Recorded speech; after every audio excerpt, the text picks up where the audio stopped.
Hello everyone. Today we are going to start our new chapter, that is residential status and tax liability.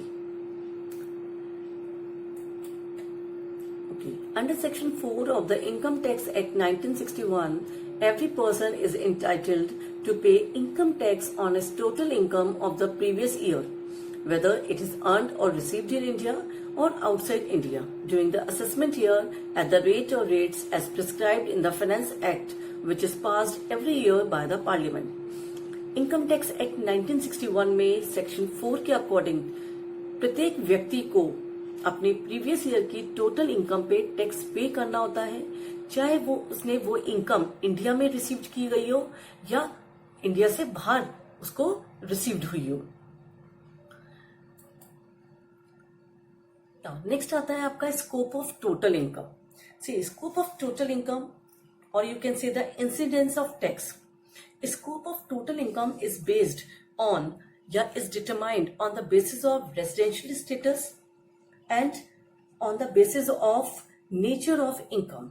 जो scope of total income है वो section 5 में define किया गया है और स्कोप ऑफ जो टोटल इनकम है वो डिपेंड करता है किसी भी व्यक्ति के रेजिडेंशियल स्टेटस पे और उसकी नेचर ऑफ इनकम पे.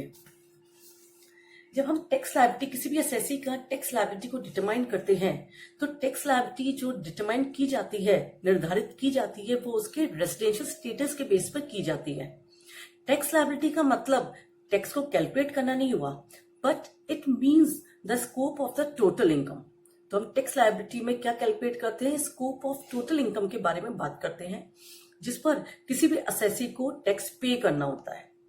एन असेसी रिसीव्स और earn income from different sources. किसी भी असेसी को डिफरेंट सोर्सेज से इनकम होती है, चाहे वो विद इन इंडिया हो चाहे फ्रॉम आउटसाइड इंडिया. तो tax liability of N assessee is determined on the basis of actual और रिसिप्ट ऑफ एन इनकम. किसी भी असेसी की जो टैक्स लायबिलिटी है वो किस बेसिस पर डिटरमाइन की जाती है, उसकी इनकम के रिसिप्ट बेसिस पर या उसके एक्चुअल बेसिस पर. और टैक्स लायबिलिटी मेनली डिपेंड करती है किसी भी व्यक्ति के रेजिडेंशियल स्टेटस पे. तो देखिए, scope of total income it is totally based on total income and on the basis of residential status. Total income depend करती है, इसमें दोनों तरह की इनकम काउंट होती है, चाहे वो इंडियन इनकम हो, चाहे उसने भारत से वो इनकम अर्न की गई हो या भारत से बाहर मीन्स फॉरेन इनकम हो. दोनों इनकम को हम टोटल इनकम कैलकुलेट करते समय कंसीडर करते हैं. सबसे पहले हम डिस्कस करेंगे about the residential status. Clear? Residential status से पहले हमें कुछ पॉइंट्स, एक जो इंपॉर्टेंट पॉइंट है उसको कंसीडर करना है. The scope of total income of N assessee along with his residential status is determined with reference to his residence in India in the previous year. जो स्कोप है total income का और जो residential status है वो mainly किस पर depend करता है कि कोई भी व्यक्ति इंडिया में कितने दिन मौजूद रहा है. सेकेंड पॉइंट है, residential status and citizenship are two different aspects. जो रेजिडेंशियल स्टेटस है, निवास स्थान है, और जो सिटीजनशिप है वो दोनों अलग अलग कॉन्सेप्ट होती है. नेक्स्ट है, residential status of N assessee is determined in respect of each previous year. किसी भी व्यक्ति की जो रेजिडेंशियल स्टेटस है वो हर प्रीवियस ईयर के लिए डिटरमाइन की जाती है. The residential status of a person may change from year to year. जो किसी भी व्यक्ति का जो रेजिडेंशियल स्टेटस है वो चेंज हो सकता है year to year. Different years में डिफरेंट रेजिडेंशियल स्टेटस हो सकता है, लेकिन citizenship can not be change. लेकिन सिटीजनशिप आपकी चेंज नहीं हो सकती. एन असेसी में enjoy different residential status for different assessment.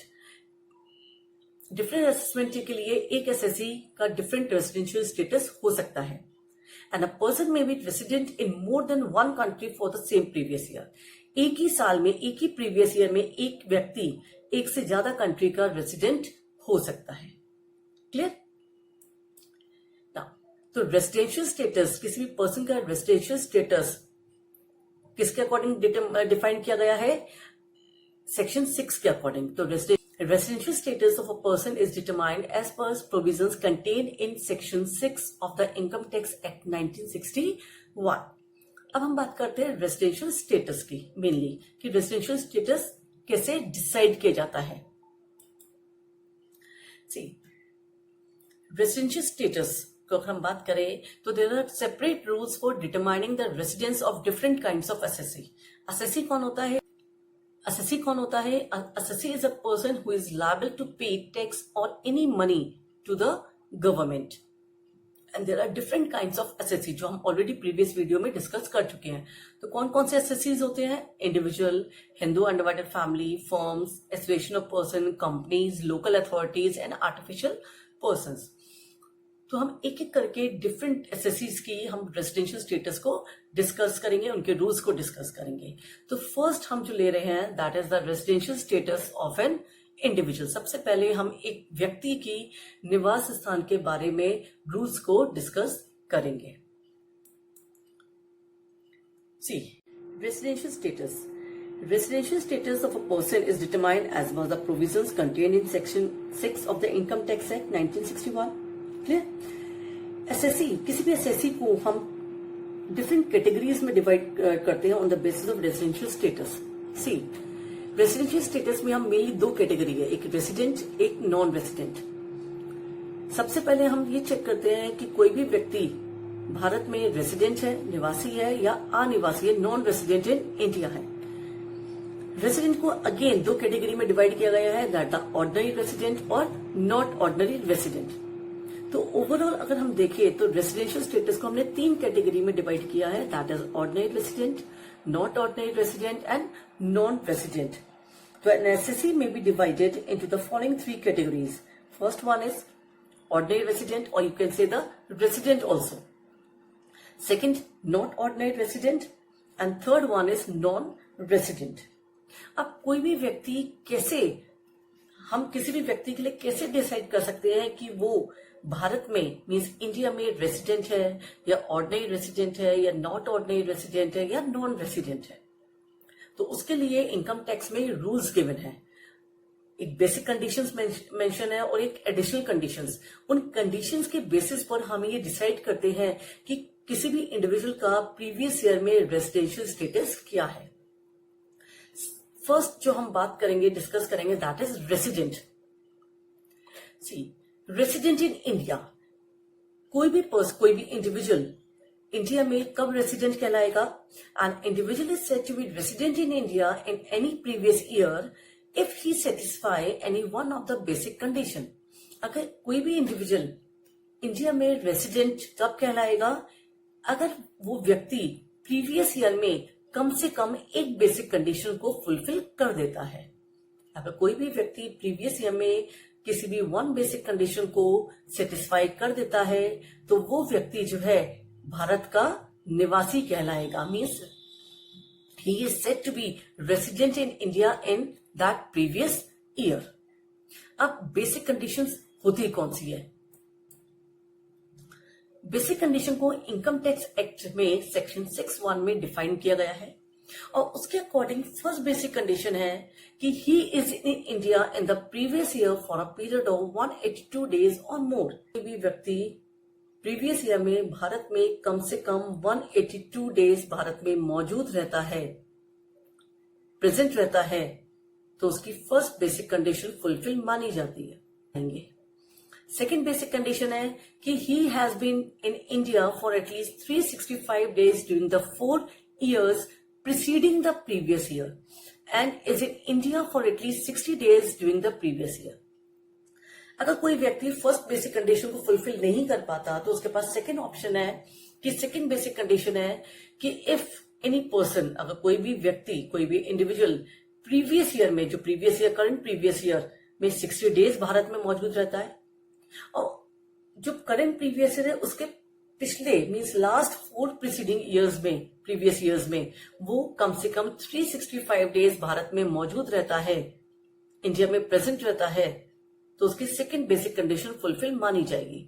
तो सेकंड बेसिक कंडीशन में क्या है कि जो प्रीवियस ईयर है, जिस ईयर की इनकम आप कैलकुलेट कर रहे हैं, उस ईयर में तो कम से कम उसको 60 डेज रहना जरूरी है और उस ईयर के पिछले लास्ट 4 ईयर्स में उसको कम से कम 365 डेज इंडिया में मौजूद रहना होगा।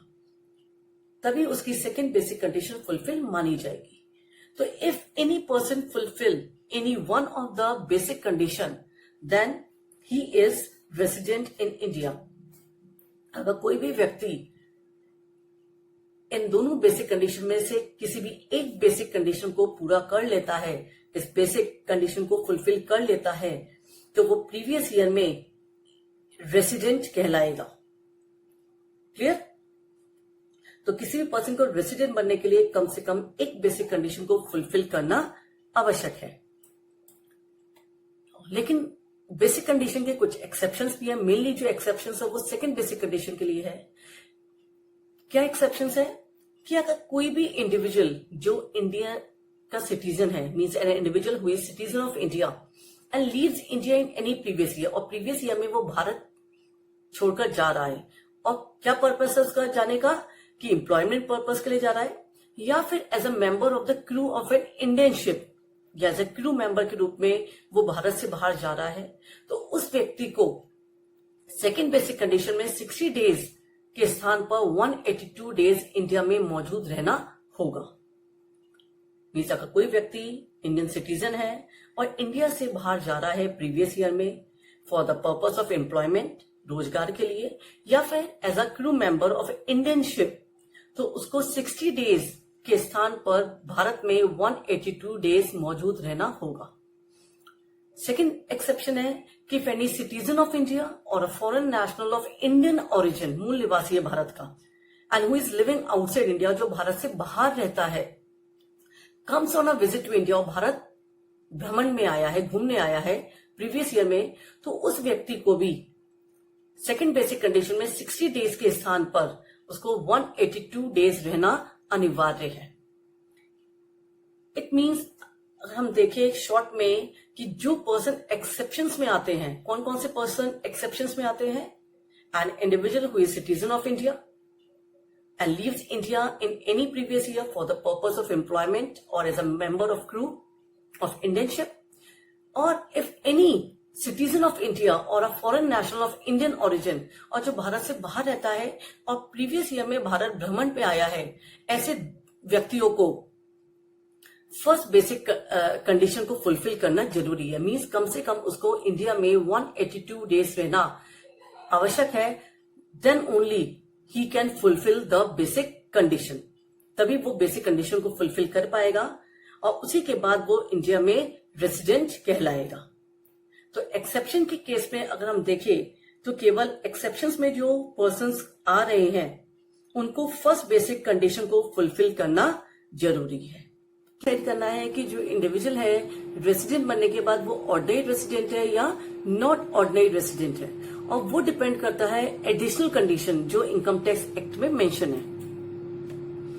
Additional condition income tax act में सेक्शन 66A में मेंशन है, और एडिशनल कंडीशन के बेसिस पर हम केवल ये डिसाइड करते हैं कि जो इंडिविजुअल है वो इंडिया में ऑर्डिनरी रेसिडेंट है या नॉट ऑर्डिनरी रेसिडेंट है। रेसिडेंट तो हो गया क्योंकि इसने, अगर किसी भी पर्सन ने बेसिक कंडीशन फुलफिल कर ली तो वो रेसिडेंट बन गया, लेकिन रेसिडेंट बनने के बाद वो ऑर्डिनरी रेसिडेंट है या नॉट ऑर्डिनरी रेसिडेंट, वो हम डिसाइड करते हैं on the basis of additional condition. Additional conditions क्या है?